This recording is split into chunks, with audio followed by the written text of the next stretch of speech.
അല്ലാഹുവിന്റെ റസൂലിനോട് ചോദിക്കുകയാണ്, ഈ ഉദ്ഹിയ്യത്ത് അറുത്താൽ ഞങ്ങൾക്കതിലൂടെ എന്താണ് ലഭിക്കുക റസൂലേ? എന്ത് കൂലിയാണ് കിട്ടുക ഹബീബേ?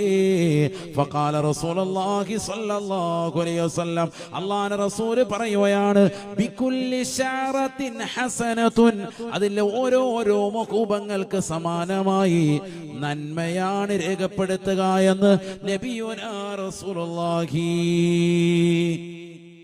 നീ അറക്കുന്നത് ആടാണോ, മാട് വർഗത്തിൽപ്പെട്ടതാണോ, ഒട്ടകമാണോ, അതിൻ്റെതാകുന്ന ശരീരത്തിലുള്ള രോമകൂപങ്ങൾക്ക് സമാനമായി കോടാനുകോടി രോമങ്ങളാണ്. അതിന് സമാനമായി അല്ലാഹു സുബ്ഹാനഹു വ തആല നിനക്ക് നന്മ രേഖപ്പെടുത്തുമെന്ന് നബിയുനാ റസൂലുള്ളാഹി. ചെറിയ കാര്യമല്ല, വലിയ പുണ്യമാണ്. ഇതിനു വേണ്ടി ഇറങ്ങിത്തിരിക്കലും ഇതൊക്കെ വലിയ കൂലിയാണ്.